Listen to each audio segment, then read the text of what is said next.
우리의 삶의 상황들을 이렇게 돌아보면 참 고통의 연속인 것 같습니다. 뭐 기독교적인 용어는 아니지만 삶은 고해라는 이야기가 있죠. 고통의 바다. 끝나는 줄 알았으면 또 하나가 이렇게 몰려오고 끊임없이 파도처럼 몰려오는 고통 속에서 우리는 살아가죠. 참 힘들었다. 이런 이제 생각들이 우리의 삶을 이렇게 돌아보면 이게 많이 남아 있는 것 같습니다. 고통의 문제는 참 우리 성도들에게 있어서도 쉬운 것은 아닙니다. 왜 하나님께서 우리의 삶에 이 고통을 허락하시는가? 앤서니 블루라는 그 20세기에 영국의 철학자가 있는데요. 지금은 이제 죽었지만 무신론자로 굉장히 유명한 사람이었습니다. 이 사람이 종종 자기가 하나님을 믿지 않는, 신을 믿지 않는 이유에 대해서 이야기를 할 때 들었던 비유가 정원사의 비유였습니다. 정원사의 비유, 보이지 않는 정원사의 비유. 그것은 이런 이야기입니다. 두 사람이 숲길을 가고 있었는데 한 사람은 신의 존재를 믿는 사람이고 한 사람은 신의 존재를 인정하지 않는 사람이에요. 숲을 가다가 숲 속에서 정원을 발견합니다.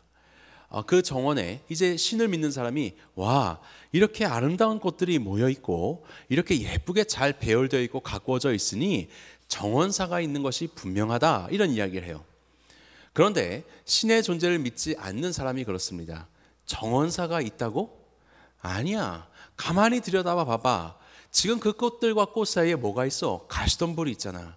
잡초가 있잖아. 이 가시들이 꽃을 찌르고 있고 꽃이 죽어가게 하고 있는데 만약에 정원사가 있었다면 그 모든 가시덤불을 다 뽑았을 거야. 그런데 그러지 않은 걸 보니까 여기에는 정원사가 없어. 그런 이야기를 합니다. 비유는 이제 그 이후로 계속 진행이 되는데 오늘 여기까지만 말씀을 드리고, 여러분들은 어떻게 생각하십니까? 꽃들이 아름답게 피어 있고 잘 정돈이 이렇게 배열이 되어 있는 바로 그 숲 속에서의 공간, 이것이 정원인가? 정원사가 가꾸고 있는 정원인가? 아니면 그곳에 가시덤불이 있고 잡초가 있기 때문에 정원사가 있었다면 이것을 남겨두지 않았을 것이다. 여기는 정원사가 없을 것이다. 여러분들은 어떻게 생각을 하십니까? 우리의 삶 속에서 그렇게 존재하고 있는 그런 가시덤불이요, 그런 고통의 문제예요. 창세기 1장은 모든 그리스도인들이라면 외우지 않으려고 해도 저절로 외워지는, 태초에 하나님이 천지를 창조하셨다라는 어마어마한 선언으로 시작합니다. 그런데 저는 이 창세기 1장에 너무나도 익숙한 이 구절들을 읽어 내려가면서 고통의 문제들을 생각하기 시작했어요. 왜냐하면 하나님께서 고통을 만드셨기 때문에 그렇습니다.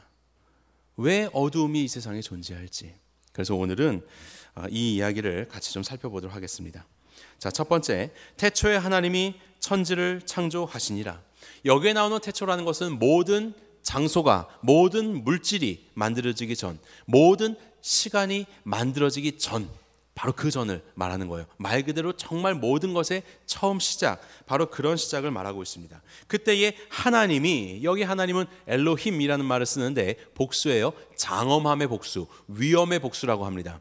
단수, 동사는 단수거든요. 그런데 이 하나님이라는 것은 이것은 그 복수로 쓰는 것으로 인해서 하나님이 얼마나 위엄 있는 분이신가, 장엄한 분이신가, 이것을 드러내고 있어요. 한 분 하나님, 그 높으신 하나님이 천지를 창조하셨다. 천이라는 것은 하늘이죠. 그리고 우주를 말하는 겁니다. 지는 뭐예요? 땅이죠. 그리고 우리가 딛고 있는 지구를 말하고 있는 거예요. 우리가 헤아릴 수도 없는 저 넓은 하늘과 우주를 창조하시고 우리가 땅, 발을 디딛고 사는 내 가까운 곳에 있는 이 땅을 만드신 분, 바로 우리 하나님이세요. 그것을 창조하셨다. 여기서의 창조는 히브리어로 바라라는 말을 쓰고 있는데 이것은 오직 하나님만을 주어로 등장하고 있는, 성경에서 그렇게 표현하고 있는 창조입니다. 하나님 외에 다른 누구도 창조자는 없습니다. 인간은 무엇인가를 창조해낼 수 있는 존재가 아니에요. 오직 하나님만 창조할 수 있다. 이것을 강조하고 있어요. 이것을 통해서 고대의 이집트나 아니면 메소포타미아 지역에 있는 많은 나라들, 바벨론 같은 그런 나라들, 이런 나라들과는 전혀 다른 하나님이 소개되는 겁니다. 유일하신 하나님, 전능하신 하나님, 그리고 계보가 없어요. 다른 신들은 신의 계보가 있거든요. 막 결혼도 하고. 그런데 하나님은 계보가 없어요. 왜냐하면 진정으로 유일하신 하나님이시기 때문에 그렇습니다. 그리고 다른 신들을 보면요, 물질로부터 나와요. 이집트의 신 태양에서부터 나온 겁니다.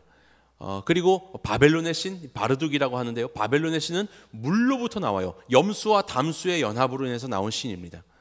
우리가 아는 것처럼 우리나라의 많은 종교들도 조상을 숭배하거나 죽은 사람을 숭배하지요. 그렇게 어떤 물질로 인하여서 생겨난 신을 믿습니다. 그런데 하나님은 물질 위에 계시죠. 모든 물질을 무에서부터 창조하신 분이 우리 하나님이십니다. 저와 여러분들이 신앙하는 하나님은 태초 이전부터 영원 전부터 계셨고 모든 만물의 근원이시고 모든 만물을 지으신 유일하신 한 분, 진정으로 위대한 창조주이십니다. 믿으시죠? 우리가 믿는 하나님은 바로 그 하나님이에요. 자, 그런데 저의 질문은 이제 2절입니다. 땅이 혼돈하고 공허하며 흑암이 깊음 위에 있고. 자, 하나님이 창조하실 때 창조 전에 이미 이런 흑암이 깊음 위에 있는 공허한 곳, 혼돈한 이런 상황이 있다가 이런 상황 속에서 하나님이 창조하셔서 질서를 만드셨다? 그렇지 않습니다. 우리가 이렇게 해석하면 이미 창조 전에, 이 태초 전에도 이런 혼돈한 것들이 존재한 거잖아요. 그것이 아니에요. 하나님은 모든 것들의 시작이십니다. 모든 것들을 창조하신 분이세요. 그렇게 우리가 하나님의 창조를 이해할 수 있는데, 그러다 보면 여기에 나오는 땅이 혼돈하였다, 무질서함이죠.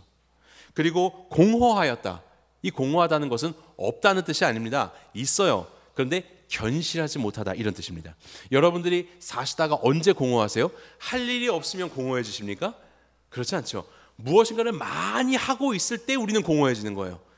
이것들이 의미가 없고 견실하게 서 있지 못하다는 생각이 들 때, 아무것도 아니구나, 이때 우리는 공허함을 느끼죠. 그런 공허함. 흑암, 이것은 어둠입니다. 성경에서 등장하는 어둠은 부정적인 표현이에요.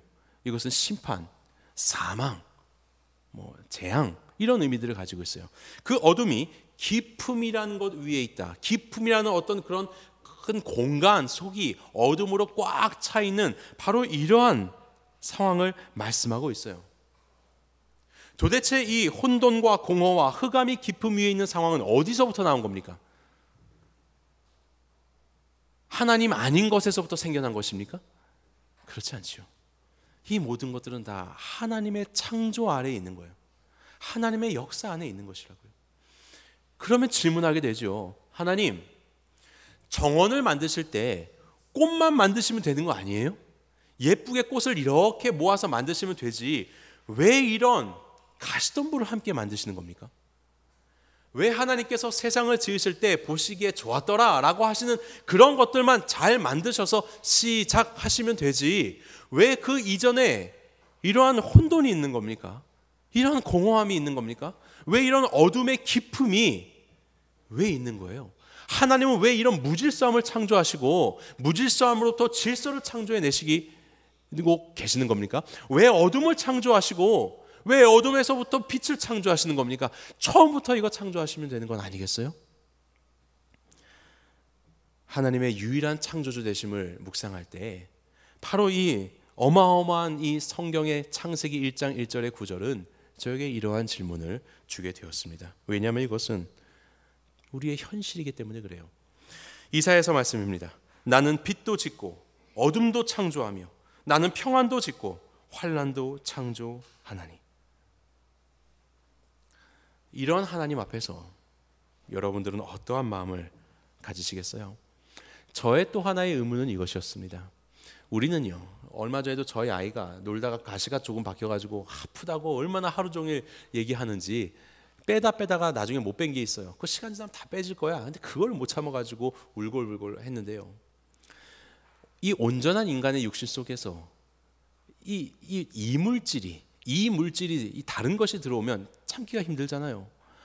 온전히 의로우시고 모든 것에 완벽하신 하나님께서 무질서함 속에서, 흑암 속에서, 그 견고하지 못한 공허함 속에서 이것을 견뎌내신 거예요. 하나님이 그 상황을 견디시고 계시는 거예요. 왜 그러셔야 되는 겁니까, 하나님? 왜 그것을 그렇게 만드셔서 그걸 견디시고 계시는 거예요? 이것이 저의 물음이기도 하였습니다. 4절 보겠습니다. 빛이 하나님 보시기에 좋았더라. 하나님이 빛과 어둠을 나누사. 맞아요. 여기에서부터 좀 우리의 마음이 편안해지는 구절이 등장해요. 하나님은 빛을 만드신 분이시고 빛을 좋아하시는 분이세요. 하나님은 빛을 좋아하세요. 그런데 왜 빛 전에 어둠이라는 것을 지으셨는가? 왜 그 어둠을 짓고 그것을 견뎌내시며 빛을 창조해 나가고 계시는가? 이것이 바로 우리의 물음이 되는 것이에요. 하나님의 창조는 크게 네 가지의 키워드로 살펴볼 수 있습니다. 창조와 기쁨과 사람과 사명이에요. 하나님이 창조하셨죠? 그리고 빛을 창조하셨죠? 그리고 좋았더라 라고 하는 하나님의 그 기쁨이 있습니다. 그리고 그 기쁨이 계속되면서 나중에 어떻게 돼요? 사람을 지으시죠. 하나님께서 당신의 형상으로 사람을 지으시고 사람과 함께 살면서 너무나도 기뻐하시는 그 기쁨이 있죠. 하나님은 사람에게 소명을 주십니다. 사명을 주세요. 땅에 충만하여라. 이 땅을 정복하며 하나님의 말씀대로 다스려라 하는 사명. 하나님의 말씀 앞에 그의 모든 것들을 순종하며 살아가는 그런 사명을 허락하시죠. 이것이 바로 창조의 모습이에요. 그런데 창세기 1장부터 4장까지는, 우리 5장은 아담의 계보가 나오고요, 1장부터 4장까지는 이러한 창조가 어떻게 타락하는가가 나오고 있습니다. 하나님의 창조가 인간의 죄악으로 인해서 피조세계가 무너지기 시작해요. 기쁨이요? 기쁨이 변하죠. 그래서 두려움으로 바뀌어요. 하나님을 피해서 도망다니고 숨어있는 인간으로 바뀌게 돼요. 사람이, 하나님의 형상을 가진 사람이 어떻게 됩니까? 죄인이 되어버려요. 사명은 어떻게 되겠습니까? 하나님의 말씀을 따라서 다스리고 돌보고 하나님을 예배하는 삶? 아니요. 그들은 서로를 손가락질하였고 급기야는 가인은 하나님을 향한 예배 가운데 실패하였습니다. 예배에 실패하고 가인은 그의 동생을 살해하는 그러한 사명의 실패를 보여주고 있어요. 이것이 바로 창세기 1장에서 4장까지 등장하는 창조와 타락의 모습이에요. 그러면서 우리는 성경의 가장 마지막 부분인 요한계시록을 보게 됩니다. 그것은 창조의 완성이라고도 할 수 있는데, 요한계시록 19장부터 29장의 네 장은 바로 이러한 네 가지의 키워드를 이렇게 말씀하고 있어요. 자, 창조는요, 계시록 21장에 보게 되면 내가 새 하늘과 새 땅을 보니 처음 하늘과 처음 땅이 없어졌고 바다도 다시 있지 않더라. 놀라운 창조를 이루어내시는 하나님의 창조가 보이죠. 기쁨은요, 내가 또 보니 거룩한 성 새 예루살렘이 하나님께로부터 하늘로부터 내려오더라. 교회거든요. 그 교회가 혼인잔치, 19장에도 보면 어린 양의 혼인잔치로 인한 큰 기쁨을 누리게 되는 것을 보게 됩니다. 그리고 사람은요, 하나님께서 죄인들을 구원하셔서 이제 그 하나님의 신부인 예루살렘이 거룩한 세마포옷을, 하얀 세마포옷을 입은 의인이 되어서 하나님의 신부로서 하나님과 함께 영원한 기쁨을 누리고 있는 그러한 사람으로 만들어 주시죠. 그리고 세세토록 영원히 주님과 함께 왕노릇하는 그러한 사명 감당하는 바로 그러한 존재로 우리를 만들어 가십니다. 그것이 뭐예요? 창조의 완성이지요. 바로 이것들의 완성의 모습이 요한계시록 마지막 4장에서는 등장하고 있는 것입니다. 이것에 대해서, 그러한 마지막 날의 모습에 대해서 계시록 22장은 이와 같이 말합니다. 다시 밤이 없겠고 등불과 햇빛이 쓸데없으니 이는 주 하나님이 그들에게 빛이심이라. 그들이 세세토록 왕노릇하리로다. 어둠이 없대요. 거기는 빛이 있어요. 그런데 우리가 말하는 이 세상이 빛이 아니에요. 해와 달이 필요가 없어요. 완전한 빛 대신 주께서 우리에게 빛이 되어주신다. 완전히 어두움이 사라지고 온전한 빛 안에서 살아가는 놀라운 창조의 완성의 모습이 요한계시록에서 말씀되고 있는 것입니다. 그러면서 그 고통과 아픔을 씻어주시죠. 모든 눈에서 눈물 씻어주시고 그곳에는 다시는 아픔이 없더라. 그곳에는 다시는 가시덤불이 없더라. 그런 완성을 말씀해주고 있습니다. 어떻게 이런 완성이 가능하게 되었을까요? 자, 계시록 19장 13절 함께 읽겠습니다. 시작. 또 그가 피 뿌린 옷을 입었는데 그 이름은 하나님의 말씀이라 칭하더라. 그가 누굽니까? 예수 그리스도. 그분으로 인하여서 우리가 죄인이었다가 죄로 해서 망가진 이 세상이 온전히 회복되었어요. 우리의 이 죄인, 죽어야 할 이 죄를 위해서 예수님께서 십자가에 피 뿌려 돌아가시고 주님의 그 피 묻은 옷을 입은 예수 그리스도, 그분으로 인하여서 우리는 새롭게 죄인에서 의인으로 창조되었죠. 하나님의 창조의 기사 창세기 1장을 보시면 하나님이 말씀으로 세상을 창조하십니다. 그 말씀 되신 예수 그리스도께서 하나님의 말씀이라 칭하더라. 말씀 되신 예수님께서 우리를 새롭게 창조하심으로 우리는 계시록의 그 창조의 완성을 볼 수 있게 되는 거예요. 그리고 그것을 보여주는 것이 요한복음 1장과 4장의 말씀입니다. 요한복음 1장부터 4장까지 여기 아마 요한복음 우리 성역 공부하신 분들 계실 텐데 한번 기억해 보시기 바랍니다. 자, 1장에서 어떤 일이 일어납니까? 태초에 말씀이 계시니라. 이 말씀이 하나님과 함께 하셨지요. 이 말씀은 곧 하나님이세요. 그 말씀이 세상에 빛이 돼 그 빛이 비쳤으나 세상이 이를 깨닫지 못하고 하지만 영접하는 자 그 이름을 믿는 자들에게는 하나님의 자녀가 되는 권세를 주셨어요. 그렇게 말씀으로 세상을 창조하신 예수 그리스도의 모습이 마치 창세기처럼 등장하죠. 예수님을 위한 새 창조가 등장하죠. 그러면서 창세기 2장으로 어떻게 넘어갑니까? 이튿날 마치 7일간의 그 역사처럼 창조의 역사가 일어나다가 어떤 일이 벌어집니까? 마지막 7째 날에 혼인잔치가 벌어지는 거예요. 가나의 혼인잔치. 마지막 그 나라에 요한계시록 19장에서 말씀하신 그 어린 양의 혼인잔치가 예수 그리스도께서 이 땅에 오셔서 가나의 혼인잔치 가운데 첫 표적을 이루어내시죠. 포도주가 메말라서 이제 그 모든 즐거움이 이제 곧 그치려고 하는 바로 그때 주님께서는 물을 변화시켜서 포도주가 되게 하셨고 이 혼인잔치를 이어갈 수 있게 하셨지요. 그리고 요한복음 3장 우리가 잘 알고 있는 니고데모의 이야기, 사람의 이야기예요. 어떻게 거듭날 수 있습니까?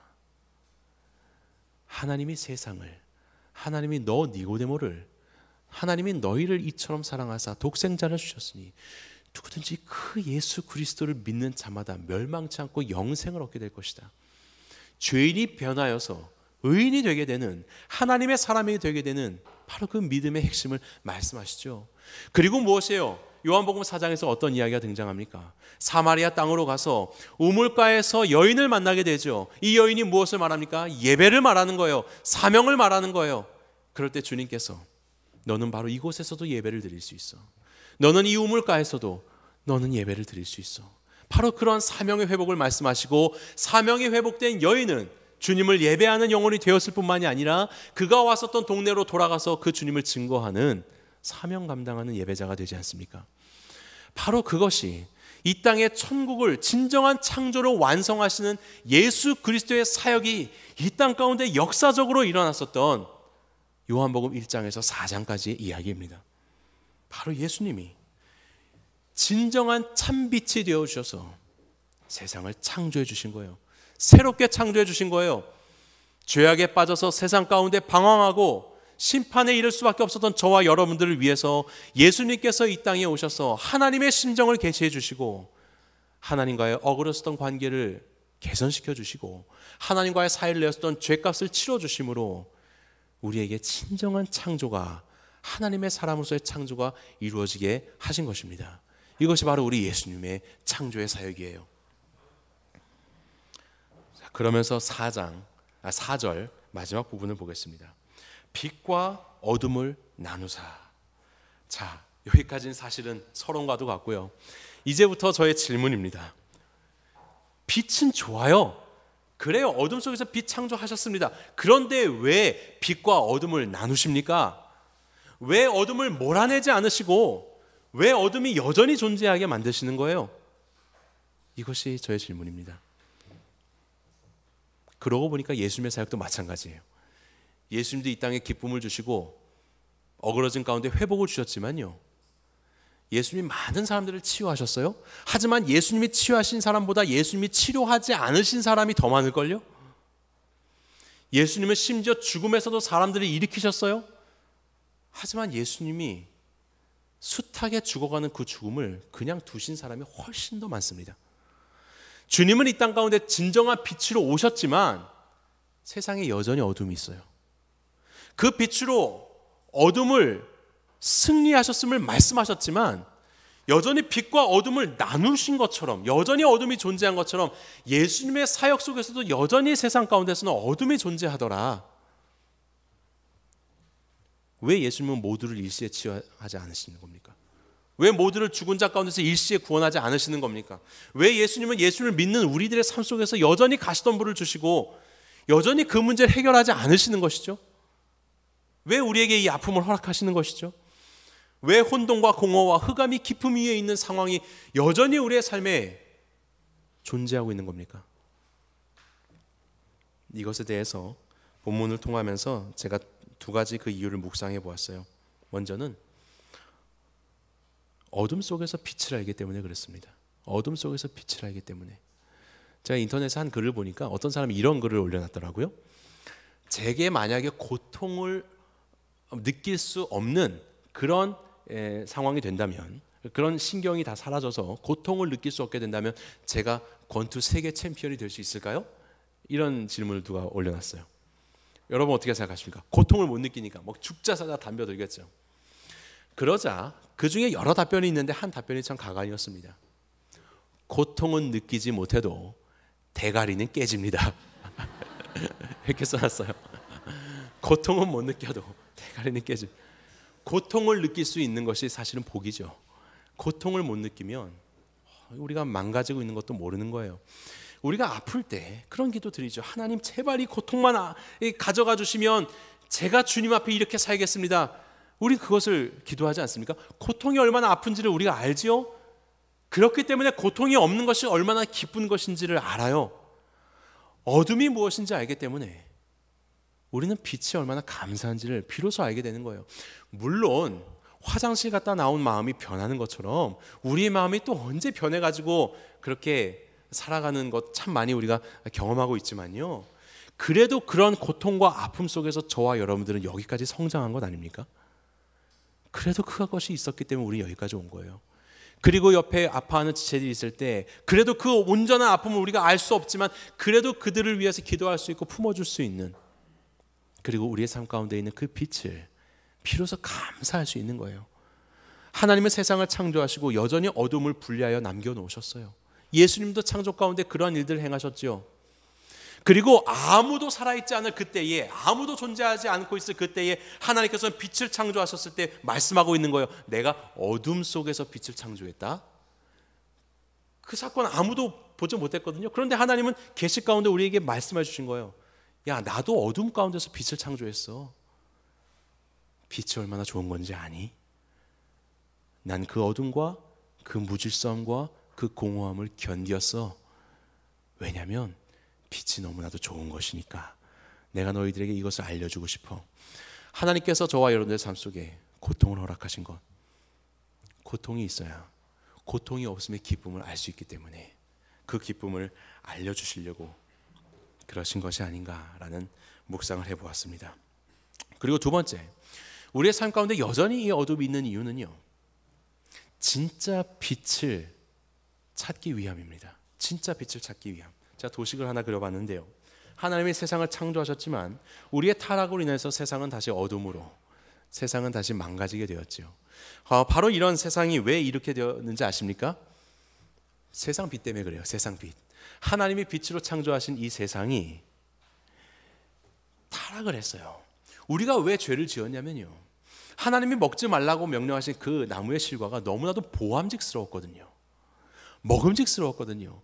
지혜롭게 할 만큼 탐스러워 보였어요. 사단의 유혹에 따라서 그것을 먹었을 때 하나님처럼 지혜롭게 되어서 세상 만물이 우러러보는 그런 존재가 될 것이라고 생각했어요. 이것이 세상 빛입니다. 세상 빛은 좋은 거예요. 세상에서 누릴 수 있는 그 좋은 것들요.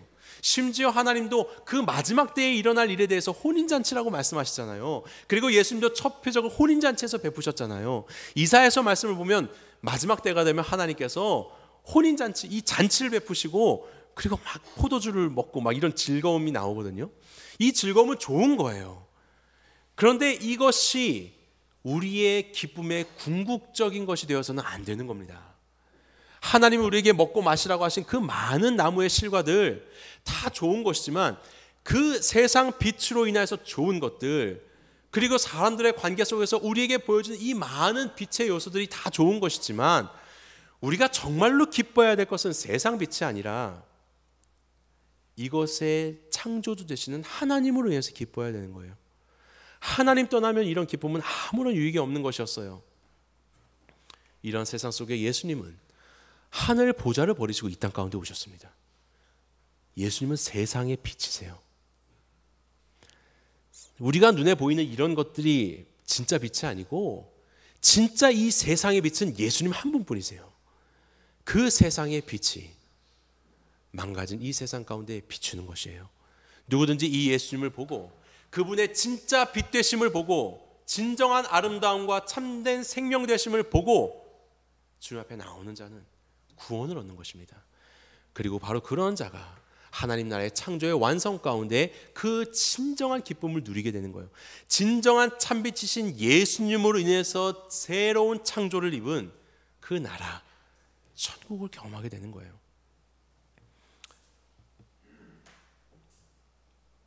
세상은요, 가나의 혼인잔치 같습니다. 즐겁죠, 좋죠. 하지만 예수님께서 왜 물이 변해서 포도주 만들게 하셨어요? 가나의 혼인잔치가 좋으니까 그거 계속 유지해라, 이것 때문에 예수님이 표적을 베푸신 겁니까? 아니잖아요. 물이 포도주가 되게 함으로 이 세상에 있는 기쁨이 그치지 않도록 하게 하신 진짜 기쁨의 근원이 누구냐? 예수 그리스도. 그분이 나의 포도주요, 그분이 나의 빛이요, 그분과 함께하는 혼인잔치가 진정한 나의 기쁨이라는 것을 깨닫게 하시려고 예수님이 만드신 거죠. 그럼에도 그걸 모르고 세상의 빛이 좋은 것이라고 계속 그것을 탐하며 살아간다면 하나님은 말씀하실 것입니다. 세상의 빛을 가져가시는 거예요. 어둠을 경험하게 하시는 겁니다. 그리고 말씀하시는 거예요. 너 세상 빛 없어져도 세상에서 사람들이 말하는 부귀와 영화와 네가 생각하는 그 모든 빛된 삶이 어그러져도 진짜 빛을 나로 여기며 살아가고 있니? 정말 너의 빛은 참빛이신 예수 그리스도이니? 이것을 우리에게 말씀하시는 거예요.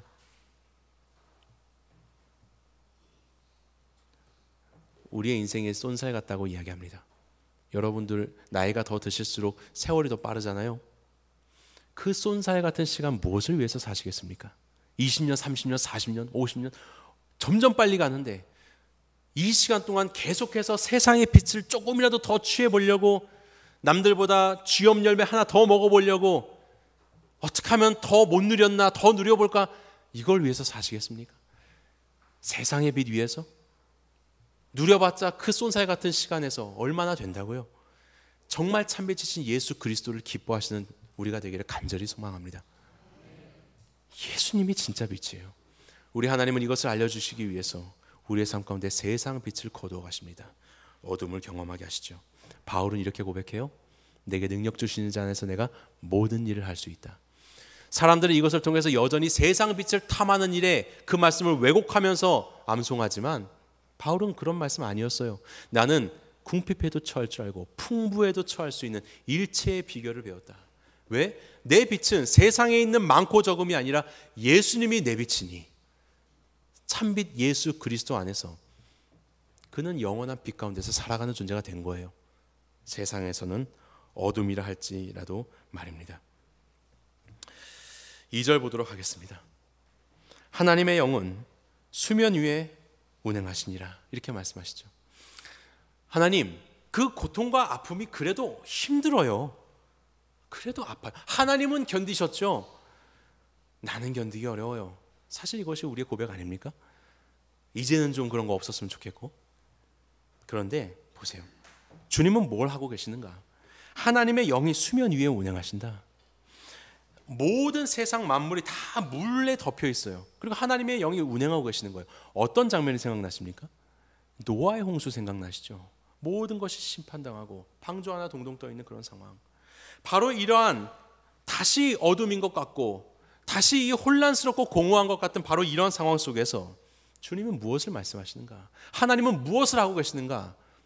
첫 번째, 우리 하나님은 저와 여러분들의 고통의 자리 바로 그곳에 함께 하십니다. 이 공허와 이 혼돈과 공허와 흑암이 깊음 위에 있는 세상 위에 하나님의 영이신 성령님이 계시거든요. 살피시고 계시거든요. 그 라비 자카리아스라는 지금은 이제 천국에 갔는데 변증가가 있는데요. 그 변증가의 경험이 있습니다. 비행기 탄 경험을 얘기했는데 저 그거 보면서 제 생각 많이 났어요. 저도 처음 비행기 탈 때 고생했거든요. 올라갈 때 몰랐는데 착륙할 때 귀가 너무 아픈 거예요. 알잖아요. 이 기압의 차이로 인해서 산에 갈 때도 아프고 하니까. 근데 이건 너무 아픈 거예요. 그래서 야, 이거 좀 있으면 도착할 텐데 너무 힘들다. 그래서 처음 비행기 탄 날 제가 얼마나 주변을 두리번거렸는지 몰라요. 다른 사람들도 나처럼 아픈가? 이거 확인하려고. 그냥 다들 평안한 모습으로 있어가지고 내가 뭔가 고장났나 이런 생각을 했었는데, 이 라비 자카리아스가 비행기를 타고 이제 착륙하는 순간 저쪽에 앉아 있었던 한 아이가 막 울부짖으면서 우는 거예요. 귀가 너무 아파서. 귀가 아프다고 이 아이가 막 우는 거예요. 그런데 바로 그 상황 속에서 이 사람의 눈이 꽂힌 것이 그 어머니입니다. 어머니가 무엇을 하고 계셨는가? 이 아파서 울고 있는 이 아이를 꼭 끌어안고 함께 울고 계시는 거예요. 그것이 너무나도 잊혀지지 않았다라고 이야기합니다. 여러분들 어떻게 생각하세요? 야, 울지 마. 이거 기압 차이 때문에 그런 거야. 너 아무 이상 없어. 이게 있잖아, 이 고막이 있고 이 유스타키오관이 있어가지고 막 기압이 와서 이래서 그런 거니까 괜찮지? 조금 있으면 목적지에 도달한다. 이거 깨끗이 사라질 거야. 침 삼키고 참고 있어. 이렇게 얘기하지 않는 거예요. 그 아픔 가운데 있는 이 아이의 그 아픔, 너무도 아이니까 뭐 설명해도 몰라요. 원리도 모르고 목적지가 곧 왔어. 그 목적지가 어딘지, 곳이라는 게 뭔지 알 수 없는 이 아이예요. 그저 울고 있는 그 아이의 아픔에 동참해서 그 자리 가운데 있는 어미의 마음, 함께 눈물 흘리며 안고 있는 그 마음이요. 이것이 나사로의 죽음 앞에선, 그 동굴 무덤 앞에선 예수님의 모습 아닙니까? 예수님이 나사로를 살리기 전에 우셨잖아요. 왜 우셨어요? 조금 있으면 살리실 걸 왜 우시는 겁니까? 마르다가 울고 마리아가 우는 거예요. 사랑하신 자가 병들었고 주님은 그 자리에 계시지 않았고, 그리고 사랑하는 오라비인 나사로가 죽은 거예요. 슬픈 거예요. 맞아요. 언젠간 부활하겠죠. 메시아의 그날이 오면 부활할 것을 나는 믿습니다. 하지만 그때가 언제인지, 그 목적지가 어떤 모습인지는 아무도 몰라요. 그리고 우는 거예요. 그것이 슬픔이에요. 그게 저와 여러분들의 삶의 현실이에요. 우리의 고통의 원인을 누가 압니까? 어떻게 설명할 수 있어요? 언젠가 끝나고 이 모든 원인을 알겠지? 그 언제가 도대체 언제입니까? 목적지 알 수 없어서 우리는 우는 거예요. 바로 그런 인간의 슬픔의 현실 속에 예수님이 함께 울어주고 계시는 거. 나사로의 동굴 무덤 앞에서 함께 우시는 것이 예수님이죠. 바로 그렇게 예수님은 우리의 모든 이 물로 덮여있는 우리의 어둠과 혼돈과 공허의 상황 속에 그곳에 함께 하시는, 바로 거기에 계시는, 저와 여러분의 삶의 시간과 우리의 마음을 뒤덮는 고통 위에 운행하시며 그것을 살피시고 바로 그 자리에 함께 하시는 분이 우리 주님이신 줄 믿습니다. 혹시 고통 가운데 계시는 분 계십니까? 이해할 수 없는, 끝을 알 수 없는 우리 주님이 바로 그 고통의 자리 가운데 함께 하시는 것을 믿고 위로를 얻으시기 바랍니다. 그리고 두 번째, 우리 주님은 무엇을 하고 계시는가? 하나님의 영은 수면 위에 운행하시니라 하셨죠. 여기서 운행하다라는 말이요, 라하프라는 말인데 신명기 32장 11절에 정확히 동일한 말이 동일한 문법적인 용법으로 쓰이고 있습니다. 함께 읽어볼까요? 시작. 마치 독수리가 자기의 보금자리를 어지럽게 하며 자기의 새끼 위에 너풀거리며 그의 날개를 펴서 새끼를 받으며 그의 날개 위에 그것을 엎는 것 같이. 동일한 단어가 너풀거리다라는 단어예요. 너풀거리, 이 운행하시니라 이 단어예요. 독수리가 둥지에서 새끼를 키우면서 먹이를 줘요. 새끼가 할 일은 뭐예요? 역시 엄마는 나의 엄마야. 그 받아먹으면서 살면 되는 거예요. 그런데 갑자기 이 평온했었던 둥지를 해치기 시작하는 거예요. 보금자리를 어지럽게 만드는 거예요. 그러더니 갑자기 그 위에서 너풀거리기 시작하는 겁니다. 바람을 막 일으키고 둥지가 막 이렇게 떠나가게 하는 거예요. 왜 그러는 겁니까? 왜 너풀거리는 겁니까? 지금 둥지에서 잘 살고 있는데 이 물어다 주는 이 먹이 먹으면서 내일도 살면서 이 평온한 삶을 살고 있는데 왜 둥지를 해치면서 이렇게 너풀거리고 있는 거예요? 둥지에서 떨어뜨리려고. 고통을 주는 거죠. 두려움을 주는 거죠. 그리고 그 떨어지는 것 속에서 안간힘을 쓰면서 날개짓 하다가 날게 하기 위해서 독수리가 이 일을 하는 것 아니겠습니까? 조금이라도 연약하여서 정말로 땅에 떨어질 것 같은 그런 순간에는 어느덧 날아와서 그 날개 위에 다시 새끼를 안고 올라가고 그리고 다시 둥지 가운데 주고 고생했다고 밥 먹여주고 갑자기 또 그 평온한 둥지를 해치면서 또 너풀거리는 바로 이러한 너풀거림. 바로 그 너풀거림이 우리의 고통 위에서 운행하고 계시는 성령님의 역사입니다. 하나님은 저와 여러분들의 고통 속에서 우리를 성장시켜주고 계시는 거예요. 어떤 성장입니까? 세상의 빛, 빛으로 여기지 않고 참된 빛 예수 그리스도를 빛으로 여기는 삶. 그 안에서 진정으로 새 창조의 은혜를 입어서 세상의 허망한 것들 가운데 빠져 살아가는 이 사람들에게 영원한 하나님 나라의 복음을 증거하는 삶으로 예수 그리스도를 빛으로 여기는 자의 삶의 모습이 어떠한지를 세상의 어둠 속에서도 그 빛을 비추며 살아가는 존재로 우리를 만드시기 위해 우리를 세상의 빛이라고 부르시며 사명을 주셨지요. 그것을 위해서 우리를 성숙해 하고 계시는 거예요. 밥만 받아먹는 그런 인생이 아니라 둥지 아래로 추락하더라도 그것을 성장이라고 이야기합니다. 바둥거리면서 넘어지고 떨어지는데 우리 하나님은 그것을 성숙이라고 이야기를 하는 거예요.